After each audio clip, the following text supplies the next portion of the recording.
Hello and welcome to Not One Right Way, the podcast. It's me, Melissa Manuel, she, her, with Me, Marve Yaga, they, them, theirs. Marve. How have you been? I've been doing pretty good. Actually, how are you doing?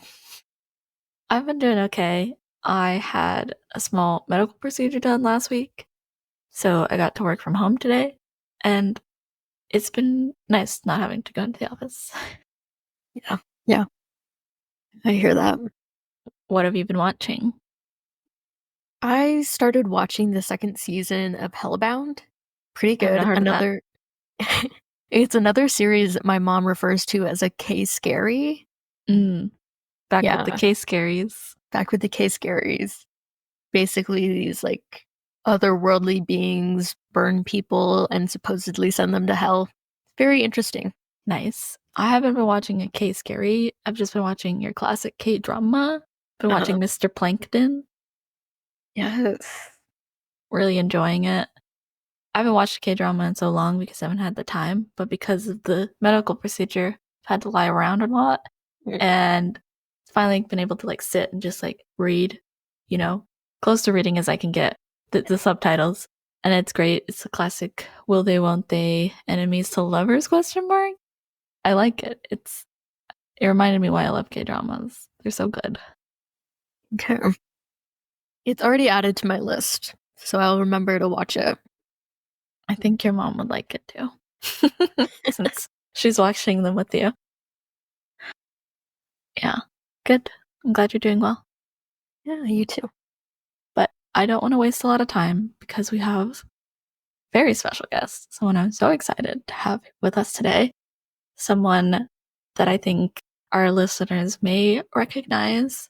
They are the COO of Jellybox and production supervisor. They're also a writer. Their LinkedIn says they're also a journalist and researcher, which I'm excited to get into because anyone who labels themselves as multiple things clearly has a lot of skills and talents. So I'm excited to get to know them better. Welcome, Sean Aitchison. Hi. Hello. He, him, by the way. I saw y'all, or I heard y'all saying that, so I want to put that out there. How's it going? We're doing great. We're so excited to have you. Yeah, how are you doing, Thank you Sean? for having me. General dread and anxiety for reasons. But besides that, compartmentalizing that somewhere else in a box and locking it up, I'm doing good. Yes. Snaps to that for sure. There's lots of reasons to feel dread right now, but Marve, why don't you start us off with the existential questions? Yes. So, Sean, I'm not sure if Melissa gave you this background. I'm a social worker. My training is in social work. I ask a lot of people a lot of questions all the time. My question for you today is, what color do you think describes the past year of your life? That's a crazy question. I'm trying to think of a serious answer, and my brain went to this is a tangent immediately. I'm so sorry, but my brain immediately went to my friend who used to work at the React channel on YouTube, and they did goodbye to the interns Q&A, and they said, what color would your lightsaber be? And he said neon beige. My brain immediately went to that, which is completely unrelated to what you asked, but my brain was like, say neon beige, say it for the bit. Past year, oh boy, probably some kind of orange where it's been it's been full of heat in terms of things to do and things I'm busy with, and also some anxiety things, good and bad, up and down. But orange isn't fire red or white hot. It's just kind of, it's warming up. So a warm color. Yeah. Nice. I think that falls very well into the sort of autumnal fall vibes of the season we're into right now. I'm a pumpkin spice bitch, so You're a pumpkin spice bitch. I love to hear it. I just wanted to say, me too. I'm hearing a lot of things, Sean, that I'm really relating to. Neon beige, pumpkin spice bitch. I don't think I would use either of those to describe myself, but I resonate with that. I resonate with it. Okay, so would your lightsaber be neon beige? or No, I have a light right over here, but it's blue, but so no. But it's just the funniest answer I've ever heard for that question. that is unhinged? It is. Mine would be pink because I'm a pink girly. I'm the pipeline of people who hated pink to love pink, you know? So my lightsaber would be pink. I feel like that's a fun, like, if somebody's like pink and then they drop their guard, and then you just annihilate them with the lightsaber. Yeah. I'm in my Star Wars era, so I've been thinking about it a lot, what my lightsaber would be. It's definitely pink. I don't know if I have an answer ready, but I feel like a nice blue, right? Blue is pretty neutral in the Star Wars universe, Yeah. right? Classic Blue's Jedi. a solid answer. I mean, there's only so many you can go before it starts to get into like very specific versions of those colors. So Yeah. you know, I don't judge on if everybody goes with blue because I love blue. So It's good. It's foundational. Yeah. Sean, I met you at Lightbox at the Jellybox Yes. booth, and I got this really sick shirt that in this I audio medium. didn't realize. Yeah, you can't really see it, but it's the Yaoi You tax paid your shirt. Yaoi tax. Of course, as you all should. But we're essentially strangers, so would you mind opening up to us and tell us a little bit about you and how you got into this crazy animation world? Did you go to school for it? How would you say was your start? I always liked art as a kid. I drew for quite a bit of like my high school time. Like I wanted to be an artist. I sort of took extracurricular like classes to like get into art school, and then just kind of realized I don't really have the patience for improving. I still draw from time to time, but like my brain's just not wired for the sitting down, spending time, just getting better little by little drawing. Specifically with drawing, I do that with other things, but yeah, I always wanted to work in an art field. So like after I realized I didn't really want to go to art school, I was like, oh, I want to maybe write comics instead of draw them. So I just got an English degree at in Northridge in California. And I kind of realized like, oh, I also kind of want to like write for animation. Like that's kind of more how I imagined stories in my head as animated things. And it's not an easy field to break into. My first actual like breaking into it was I wrote for I forget which aired first, but I wrote for two shows that Man of Action produced. If you don't know, Man of Action is the people who made Ben 10. They did Generator Rex, and then the Ben 10 reboot as well, and a couple of other series and comics. Like they kind of collectively produce or publish things under their comics banner as well. But yeah, I approached Steve Siegel at Comic-Con wanting to write for comics and also animation, and he kind of mentored me a little bit. And then eventually I was able to write 2 episodes of a show called Power Players, which is kind of like a kid's action version of Toy Story, where the main character turns into a toy, like an action figure toy, and then like fights, the bad guys with his like favorite toys and stuff like that. It's a cool premise. And I wrote 2 episodes of that. Story outlines, it's you get story credit because you do the outline, and then the storyboard artist gets the writing credit because they're developing it into a full-fledged script while they're storyboarding. And the same thing goes for my Ben 10 episode of the reboot, the 2016 series, I believe is what it's labeled as. I wrote the outline for that, and if you know who Kelly Turnbull is, she's also like a storyboard and director and stuff in animation. She was the storyboard artist on that. But yeah, so that's this industry is tough. That didn't really go anywhere for a while. So I started working in post-production for a little bit. That was the job I had for about a year. I was overseeing like subtitle production of things. I would just be like assigned this person to translate this and make sure everything's in on time, stuff like that. And while I was doing that, I reached out to Gene because I saw he was making No XP. I really loved it as it was coming out. It was the first couple of episodes at that point. And I saw like, oh, he had some help writing it. I wonder if he needs, more help, or I could just contribute a few ideas, something like that. I reached out to him and wrote a few scripts to test out, and he really liked them. And then we started I started he used how did it go? He used one of my scripts, and then it became more involved where he's like, do you want to help me write the rest of the season? And then also around the same time, I said like, hey, I got laid off by that time from my post-production job 10 days into signing a lease on this apartment, which was fun. So I was unemployed for a day, and I was kind of looking for, at that point, things to do because a job wasn't going to come right away.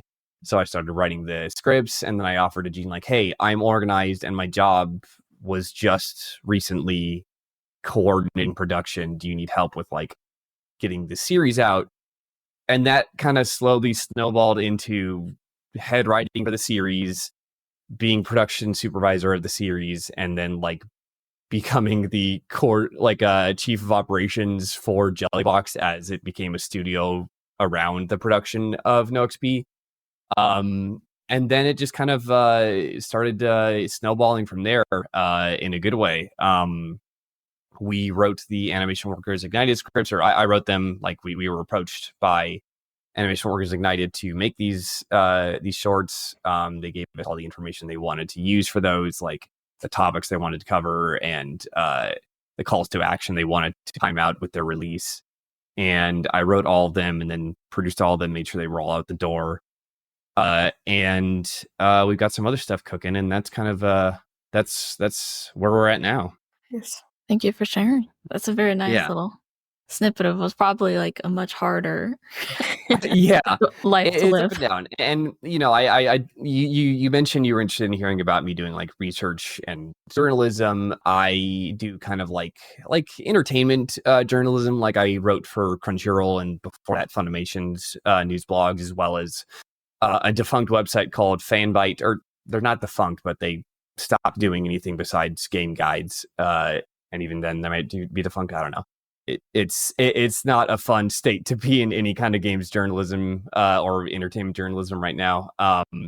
So I would just freelance. I would write a couple of things here and there, things that interested me, things I would want to write about, and I do that for Crunchyroll now as well, occasionally, and stuff like that. So that's where the journalism comes in. I was making a little bit of money doing freelance for that, like whenever I could make a little bit extra money. And for research, I do the same thing. I find people who need help researching for a podcast or a video essay, or things like that. There's a podcast that I would mainly do it for called Wizard and the Bruiser. They're a pop culture history podcast where it's like, here's the topic of the week, and they're going to deep dive into it. So I would give them like 40 pages of notes on a topic, really aiming that hyperfixation and hyperfocus like at something. And I love doing that because I would write a lot of deep dive articles as well. So it was just that without then having to write something after, which was easier for me. I just got to hand it off to someone. And then I do that also occasionally for a YouTube channel called Answer in Progress, if you've heard of them.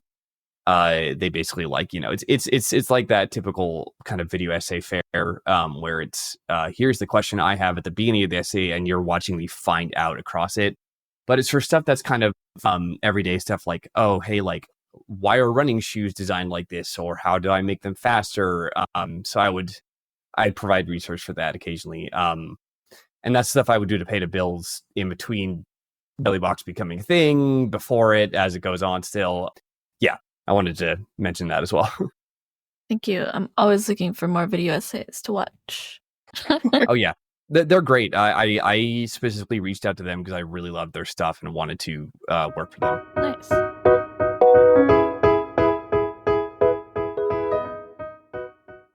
And I read some of your Crunchyroll articles. Oh Very yeah. fun. Thank you. Yeah, I'm just like, you have such a wide knowledge base, particularly around shōnen. And I feel like is that part of your story? Where does that fit in? I always knew I had ADHD growing up, and then in a more recent time realized I was on the spectrum as well. And like, it just kind of clicked at one point that like, oh, shonen protagonists kind of read as super autistic or super neurodivergent. And as I was kind of realizing that about myself, that I was probably on the spectrum, I was getting really into rewatching Dragon Ball and rereading it in the manga. I'm like, there's something here. And then I started watching other shonen, kind of connecting the dots. So like then it just kind of became one of my hyperfixations of like, shonen's really cool storytelling because it's just this character who is positively affecting the world around them. And something that is really important, I think, is continues to chase their dreams, but that doesn't mean they don't like have time to stop and help someone they see along the way. And that's like my favorite aspect of it, is that's something I think that a lot of millennials relate to, especially, not just like the underdog kind of the world's against them part of shonen narratives, but also the fact that like people are very passionate in our generation and younger of like they have their dream and they're not going to give up on it. But then also like there's like the kindness to still like help stop the world from burning and fight back and all this stuff. So I think that really just like hit me at the right time and it became an obsession. That's beautiful. That's really nice. Yeah. I think you're kind of like your own shonen superhero with what you and the team at Jellybox are doing with those shorts and bringing awareness to what's happening in the animation industry, especially right now. Gene 100% describes himself as a shonen protagonist because he loves like he loves that that energy of like fighting against the grain and an upward battle and all that. David He and thrives off Goliath. it. Yeah. Yeah, those shorts are some of my favorite things I've seen in a while online because it's verbalizing and visualizing how I feel as someone who's working in the industry and fortunately like trying so hard to get in, and it's that hopeless, and also an avid fan of animation and being like, oh my god, everything feels so bad with AI and outsourcing and all the muck that we're kind of getting through to make the art we love. So how has it been, you as the writer of those shorts? Yeah, I came from it from a similar perspective because, I had only had so much experience in the like more commercial area of animation, and it's hard to get a job. It's hard to break in. It's hard to apply to any job where they want like, 10 years experience, but it's like an entry level job, all this stuff. So, that was kind of my the fire I had where it's like, yeah, this industry needs a lot of work, a lot of fixing. And then I was very grateful for all the information that our contacts at Animation Workers Ignited had for us. Like they broke down everything that we wanted to say.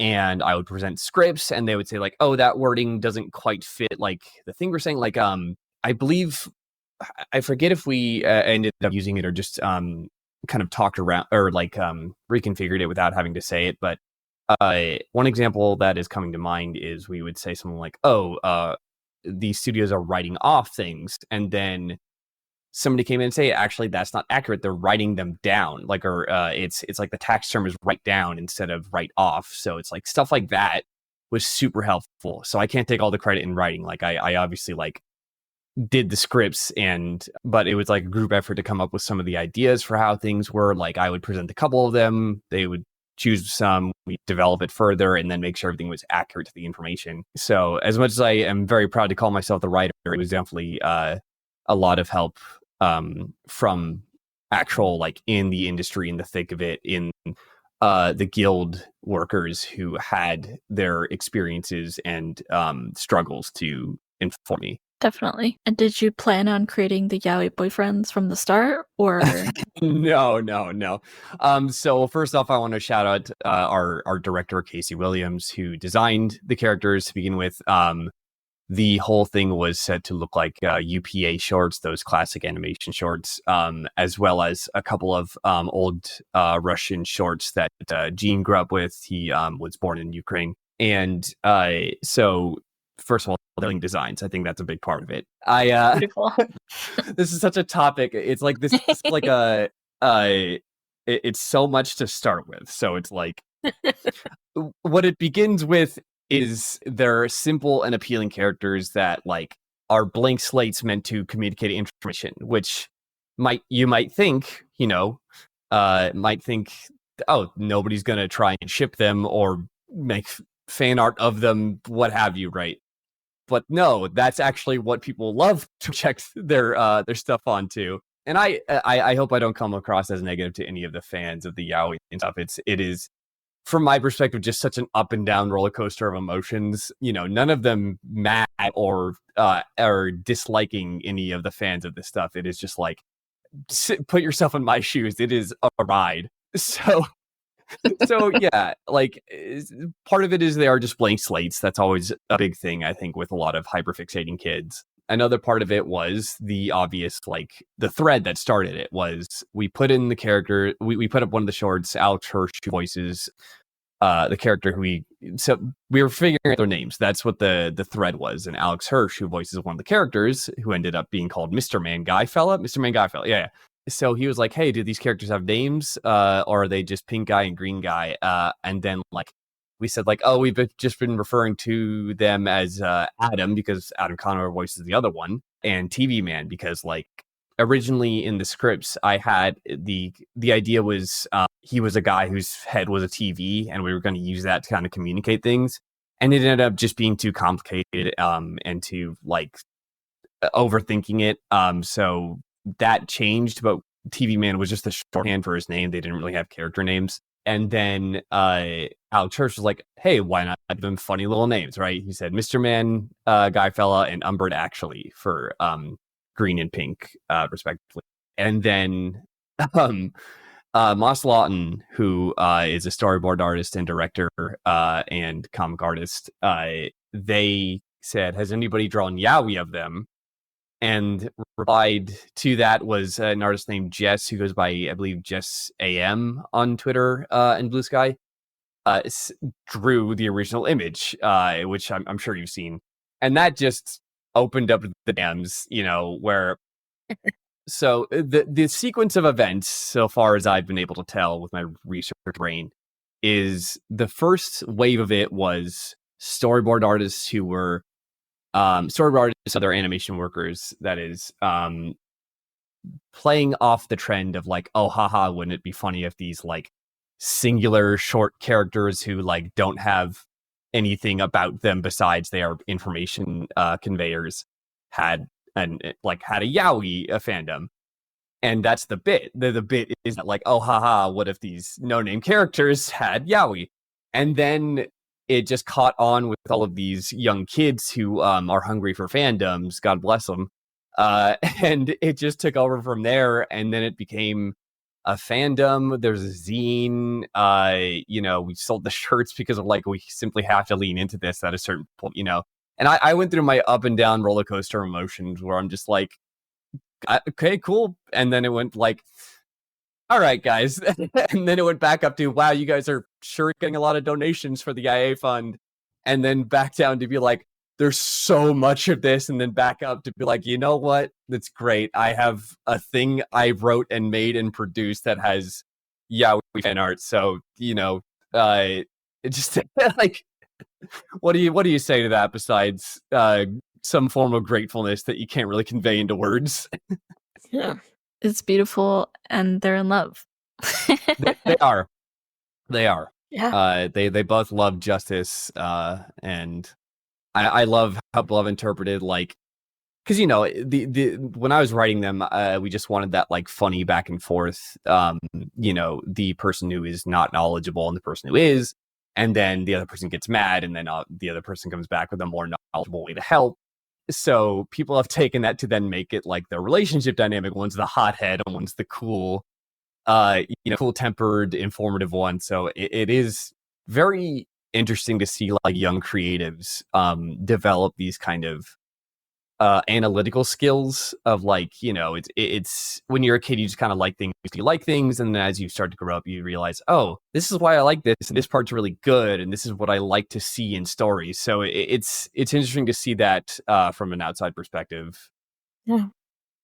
How do you think you rode this roller coaster as you're describing it, while also being the COO of this company? Like, Yeah, I mean, we had our fair share of like what's the term I'm looking for? I guess like we always had to like make sure we weren't stepping on any toes and weren't overstepping stepping over any lines and stuff like that. Like at first we were just like we were retweeting and reposting the fan art that like wasn't super implied, because you know both of the people involved in the voice acting who, you know, Umbert is very much visually based on an Adam Conover design. Like it was supposed to be just like him without saying it was him.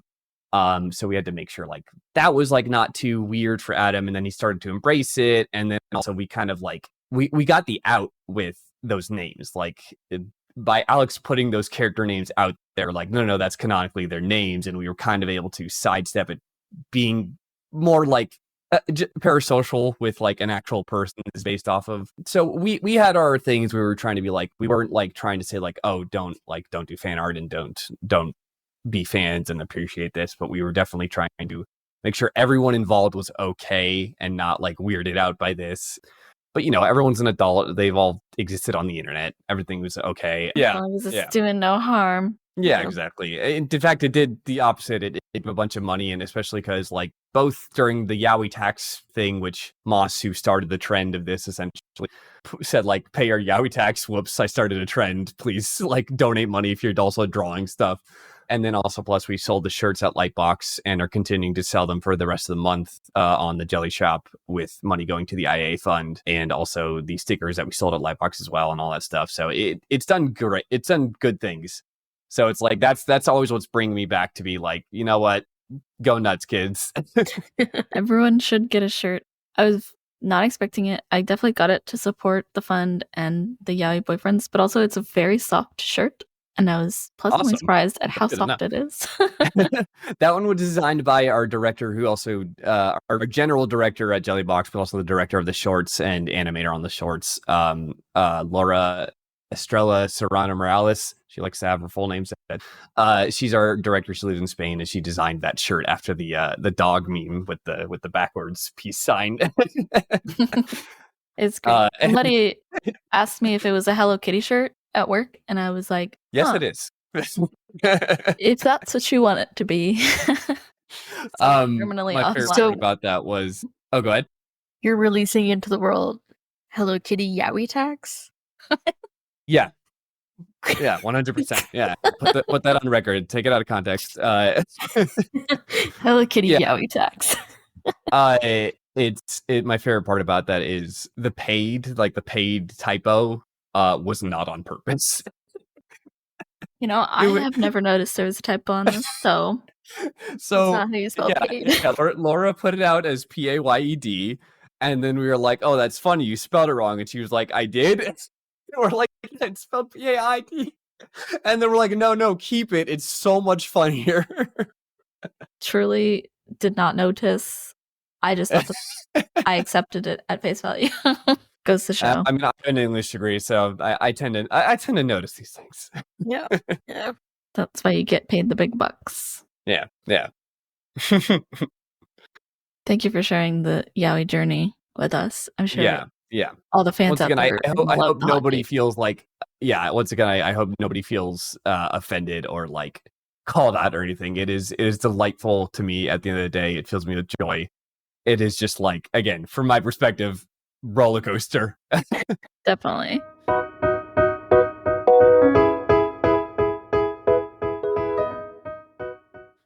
I'm curious, did you ever get to go into the Cartoon Network building when you wrote for Ben 10? I did, actually. That was the one I got to go on. The Power Player stuff was sold to Cartoon Network, so it wasn't an original.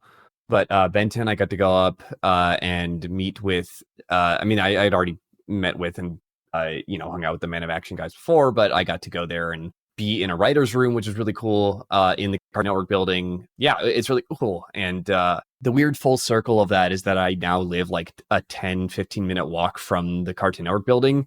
And I moved like about 3 months before they started like cutting it, like taking it down. Or maybe like 3 to 5 months. But yeah, so like I would walk past it every day. It's like, oh, cool. I get to walk past like the Cartoon Network building, when I walk downtown.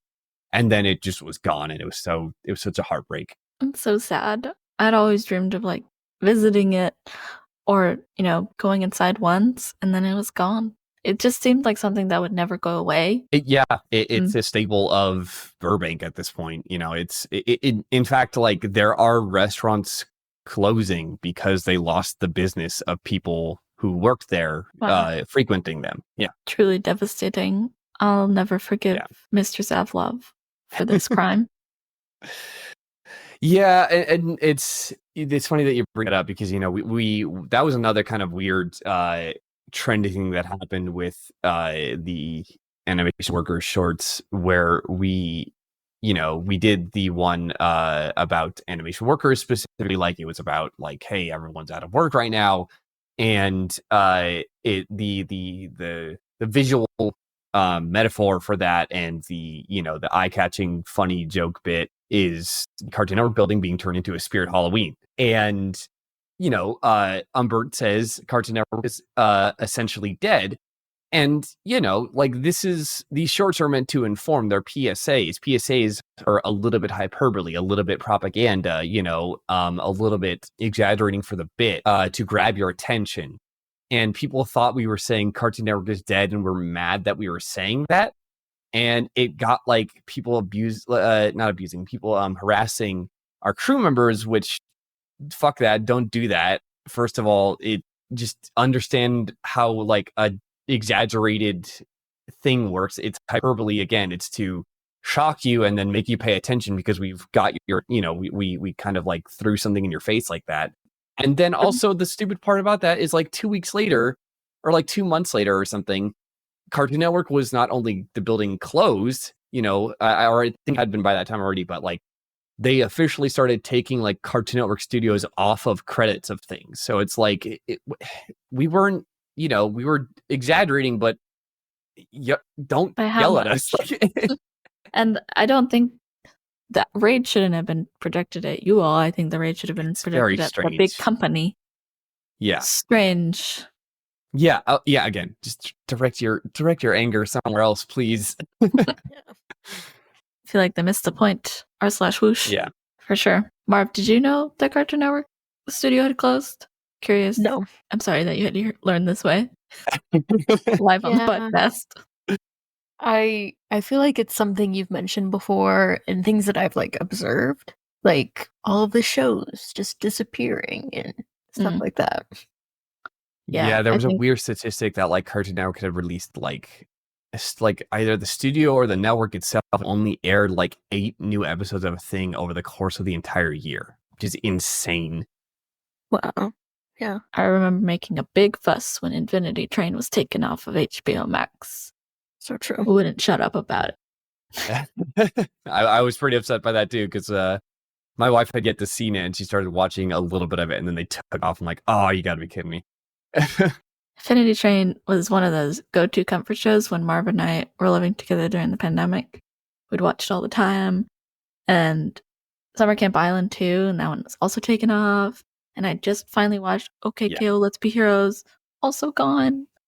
I'm fine. I'm normal and adjusted. That's a lie. Yeah. I don't need Infinity Train to fix me. I'm actually fine. I need Infinity Train to fix me, actually. It's so messed up. Are you guys Podcast the Ride fans at all? I can be once you tell me about it. It's a theme park podcast, and one of the people on it, their partner is one of the writers on Infinity Train, and like in like one of the most like fucked up things was like they were talking about it, and when she was giving birth to their daughter was when they got the news that they took Infinity Train off of HBO Max and were like taking off of every other service. I'm like, holy shit! Just what an evil company. That's so depressing.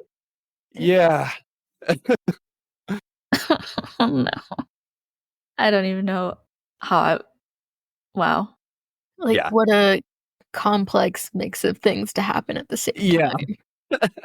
Like you helped create, essentially birth this beautiful program and you just learned that was taken away while you're literally birthing a human. Yeah, it's screwed up. I remember being like, why are they talking about this on the podcast? Oh, that's why they're talking about it on the podcast. Oh my god. This is a wild time to be in the industry. And like you mentioned, it's so hard enough it is to break in and to find a work. It's just getting harder. Yeah, I mean, it's part of why we made the shorts. I think like a very sweet but naive thing about animation fans is that they are very pro animation. They're very big on making, like, on their cartoons, on wanting more cartoons, on wanting to like support and follow and be big fans of the people who work on them. So not just like the fans of the company and the brand, like they follow the artists and all that stuff, right? But then they're a bit misinformed or uninformed about the actual processes that go into it and the struggles of the animation workers, and like how much has been put upon a storyboard artist, how much the rates have not gone up with inflation, all these things. And that was our goal, was like, young or old animation fans should know, like, these are people who are struggling to work in an industry and being crushed by capitalism just like every other industry right now. And so we were trying to reach those passionate fans and give them a little bit more information about all this stuff. Yeah, definitely. And that's why Marve and I started our podcast, to talk to people like you who are working hard to educate people, but also to educate people in our own way, because people don't know what a supervising producer does, or an editor or storyboard artist does. And how you started your journey is a mystery to people, and it's kind of demystifying that process is one of our big goals. Yeah. And it was so heartbreaking. Like, thank you so much to all the people who came up to us at Lightbox and asked about us and learned about us, or said they were big fans and all that stuff. Every time somebody come up ask for a job, my like heart broke a little more and more, because it's like, these are all recent or about to be graduates who are saying like, so are you guys hiring? And, we could say like, hey, look, we do work with freelancers. We'll take a card, we'll look at your work, but we can't say we're hiring because it's all project based. We are a small studio. Like, the reality of this is, like, I'm proud of the work I do, and I love working for Jellybox, and I'm glad a lot of people have become fans of it and all that stuff. But at the end of the day, we're Titmouse. We're not this big level studio. We are a small growing studio. So it's not like we just have like a staff or an opening or anything like that. So, which is just, again, coming back to it, it's like heartbreaking. I have a very great, like, I'm very lucky to have the work I have right now, and to not be able to like give that to someone else sucks, especially because I struggled with it for years and still struggle, to find like a full-time job and all that stuff. So they're inheriting one of the worst like states of an industry right now. It sucks. Yeah, very true. I think I struggled with that too at Lightbox this year. I think I mentioned this before. I felt very old because everyone was like, oh, what year are you? And I'm like, I graduated in 2021. And it felt weird to say I did have a job. I'm very fortunate to have a full-time job at a small animation studio. It's rare. I remember talking to, this feels like a name drop, and it is, but I was talking to Jorge Gutierrez one day. You didn't mention this to me. It was at a comedy show. It's the like improvised comedy show where they draw the comics while a comedian is talking, and he was doing the art. And I talked to him after, and I had mentioned I had a full-time job, and he was like, don't let it go. Never let it go. Don't quit. Don't get fired, because you're probably never going to find something like that again for a long time. Yeah. It's a bit of a cynical take, but I had received too late the advice of get a degree in something that is like a recession-proof job, like immediately. Like, there's no struggle to find, something that'll get you a job, a degree that'll get you a job. You can learn to write anywhere. And I wish I had that advice a little earlier, because I was already in my like a year away from, like, not even less than a year away from graduating when I heard that. But it's tough. And again, I don't know if I agree with that 100%, but it's not bad advice. It's neutral, but it's something to consider. Yeah, definitely. I think it's a matter of weighing your options right now of like, can you afford jumping from job to job, like freelancing? Do you have a side hustle? Do you want to work retail? It's not easy. Can you afford to live with your parents? Stuff like that. Yeah, it's a lot. It's like I said, people graduating or about to graduate are inheriting a very, very, very tough industry right now, and I feel for them. Definitely. In a lot of creative industries too. Games are in a lot of trouble. Journalism is a lot of trouble. Even despite what the wins that the Writers Guild got, their like production just halted after they got that contract. So it's like that's also not viable right now. It's tough. For sure.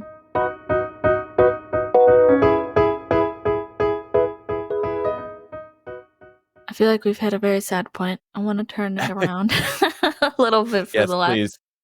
couple minutes. Yeah, I forgot to warn you a downer. It's okay. We've had a lot of people on the podcast already who are either looking for work. We had my friend Alex on who was laid off in January. But I like to think we're the good luck charm because after he was on the podcast, he just got hired. So, Sean, it could all turn around for you after this. I'm coming for you if I don't get a job. Fair. Knock on wood. I don't want to jinx it. So now that you're working, going between writing and production, do you have any things you love about production, things you love about writing that you'd like to talk about? Yeah, I mean, the way I like to put it is the ADHD side of my brain likes writing, likes creating worlds and creating stories and getting to express creativity, and the autism side of my brain likes organizing and spreadsheets and timelines and pipelines and all that stuff. So it's one of the reasons why despite it being more of a survival thing than a choice, I did still enjoy freelancing because it meant I could switch between something like writing and then going to researching, or then having a part-time or full-time job in between that. It meant my brain wasn't lacking for stimulation. So being able to both be a writer and, production supervisor and also oversee company operations, it means I can jump between these things, and my brain is when it fits, not when the mood strikes, because that would be chaos.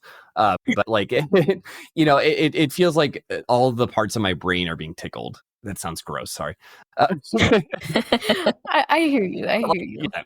So I've enjoyed that much, and it's not just this is perfect for my brain. I actually do very much enjoy writing stuff. Jean is a great business partner to be both creative. I think we both are we both tend to balance each other out with both being more meticulous and business minded, or creative and ambitious, but then also again, back and forth. We both carry these sides of being more realistic and not trying to overshoot and all that stuff. And I think my favorite thing about writing is with Jellybox specifically is it's really honed my ability to get a lot done in a shorter amount of time, because everything I've written for Jellybox so far has been short form. No XP is under a minute, and the shorts have been under to a little bit over a minute. And that has really honed my ability to communicate information. But also, this is so stupid. It's something I grew to get a little I honed the skill a little bit by being a stupid shitposting Twitter person, or even not shitposting, but writing my rants out on Twitter. It's okay, this has to fit on one thing because this is one subject of the rant, and the following can be the next. It is not the only reason why I got good at it, but it's I already kind of had a mind to make sure something can fit into the character limit, or in this case the time limit. So it kind of honed that skill, and I very much appreciate that now, because when I do write other stuff that is more long form in my personal projects or helping friends with projects, it helps me be more economic with my time and be more understand that people will get it. You don't got to over explain. You can really do a lot more with the visuals, and which brings me to trusting the visuals to do what your writing can't. Not necessarily oh, and then they fight and then letting them do the fight yourself, but more so understanding the symbiotic relationship between writing and animation in animated formats or in visual formats. Definitely. I'm a producer, so I love the production side of things. That also tickles my brain of spreadsheets and looking at the pipeline. And I used to want to be a writer until I decided I'm terrible at writing and cast it aside forever. I mean, I'll say this, for advice for people, it's writing is just writing it bad until it's good. Unfortunately, it's hammering away at something. And I know that's not universal advice. Obviously, some people like to make sure their first draft is really nicely presented and all stuff, but it's it's called a rough draft or first draft for a reason. There's going to be more of them. That's what I always just it's being shitty until it's not shitty. It's just like any other practice. But speaking of someone who kind of gave up art for the same reason, I completely get it. I won't I'm not going to force you to write. I'm not going to come to your house and tell you to keep me. But no, yeah, I also love the production side. Like I said, I like to oversee things and like little by little, again, because I worked in post and this was a system set up by the company I worked for. Like I wasn't building my own systems. I love building systems for like organizing and spreadsheets and timelines. And I love the kind of process of figuring out what is a pipeline for a show or for shorts or something like that.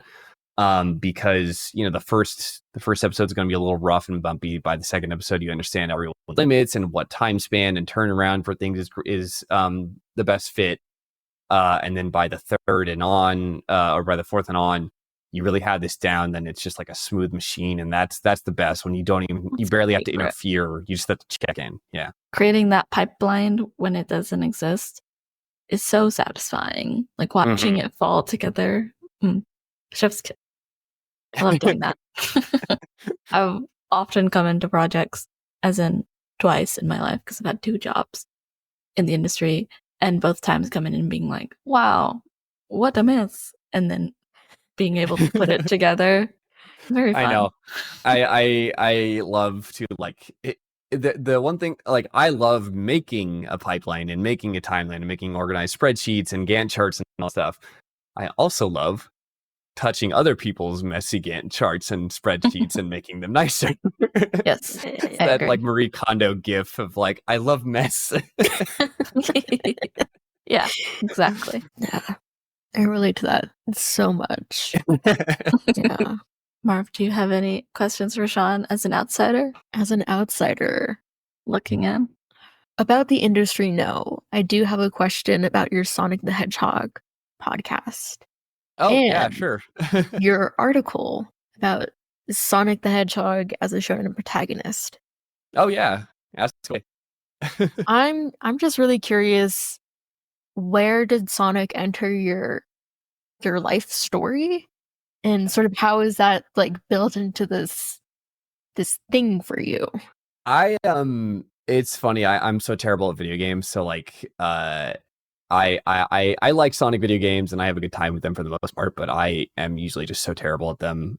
So like video games are like second on my list to just Sonic as a character. I love like him as a multimedia franchise and like the potential he has to be comics, animation, all that stuff. And my journey started with when I was a kid, I would go to Blockbuster and rent the Saturday morning cartoon that Deke produced, which was technically before my time. Like it had long since like been like off the air, or at least a few years or so. But the VHSs were at Blockbuster. I would go there like every week with my mom and rent it and watch it over and over again, rent the same ones every week, or rent the other whatever collection of episodes it was.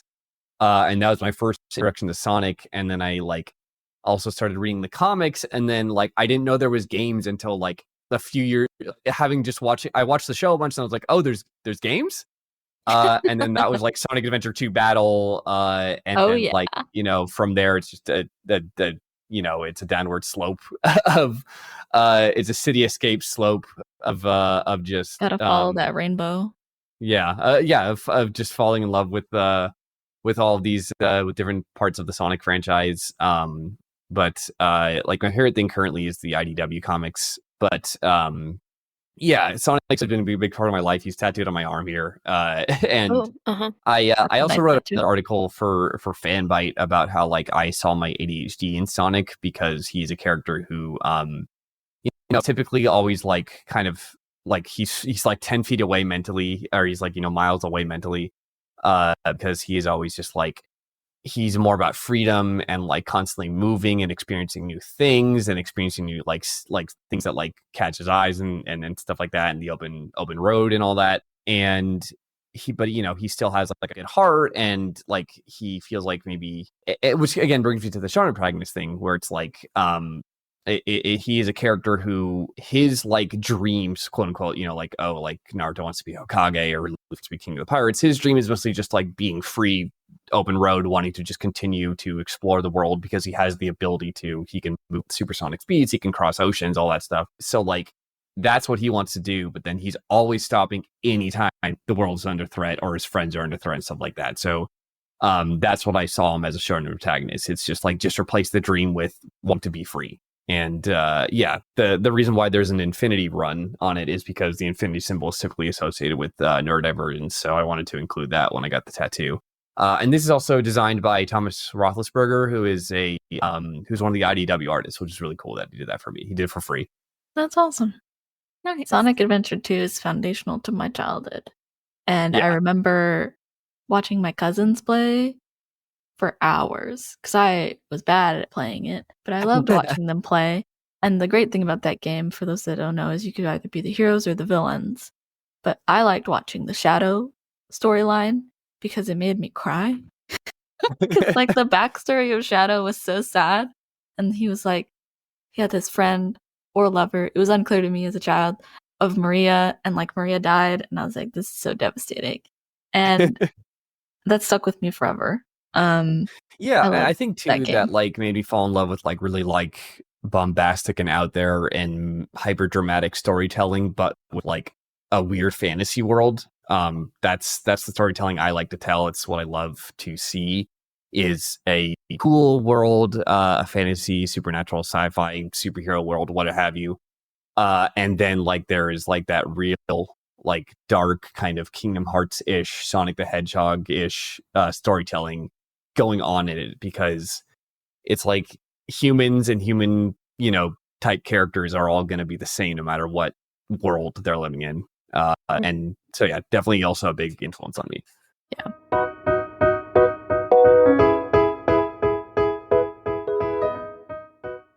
Do you have any final advice you'd like to share with listeners before we go?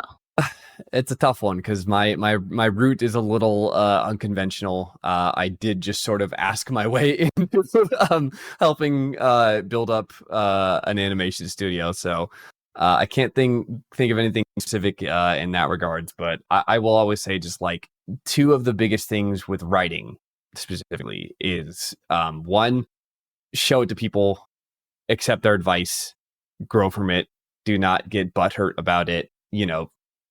Have good friends who won't just say bad things because they're bad people, but accept that people, if you trust this person, show them your work and let them hear what they had to say. That's always a big thing. And two, or I guess one A and one B.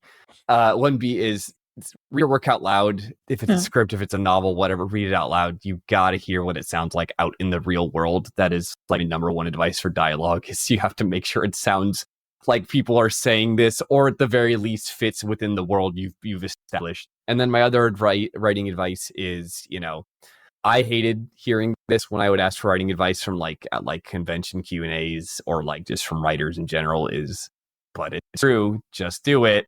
Just do the thing. There's so many platforms you can put your writing out on. But with the caveat of there's so many places to put your writing. Mm-hmm. It's not just you can write it and hold on to it forever until somebody discovers you. That's not going to happen. You have to put it out there, put out a thing, make friends with other creatives, collaborate on things, Don't be that person who is trying to get free art for the thing you're working on. And also don't make friends with people just for the sake of making art. That's not what I'm saying. It's make friends with other people who share your creative passion, in the sense of you're all going to try to help each other succeed. Really it's just doing it and improving it and chipping it away at it. It's stone carving. You just got to work at it little by little until it is what you were planning it to be. Definitely. And definitely just do it. I hated hearing that when I thought I wanted to be a writer. It really ground my gears, but it's definitely the best advice for writing. Yeah. Yeah. And do you have anything you want to plug on the social? Yeah. As always, or not as always, it's my first time here. Of course, please go follow Jellybox on Twitter and Blue Sky and Instagram and YouTube and all the places. Jellybox.studio is our website. We have No XP just finished his first season. We just put up a compilation the day of this recording. Everyone who donated to the Kickstarter and the credits and all that stuff, please go watch that. We put a lot of love into it. It is really cool to have written like 40 episodes plus of this thing, where they're all short, but I wrote 40 plus things, of a thing. That's really cool. So please go check out NoXP. Check out the Animation Workers Guided Shorts if you haven't yet. They're very informative. I'm very proud of how they turned out, both as the writer and the producer. We have an amazing team. Please, if on Blue Sky, the really cool thing about Blue Sky is they have the starter packs. Please follow us on Blue Sky and check out our starter pack that shows all of the crew that works on Jellybox. They're all amazing people. They all killed it on everything we've been putting out lately. And then you can follow me at Sean8Yourson on Blue Sky. That's SCAN, the number 8, URSON on Blue Sky, where you can find all of my work, including Jellybox and other stuff. Thank you. It's been so fun getting to know you, and thank you for coming on the podcast. Yes. Yeah, thank you for having me. It's been a delight. Yeah, it's great meeting you. Yeah, it's great meeting you too.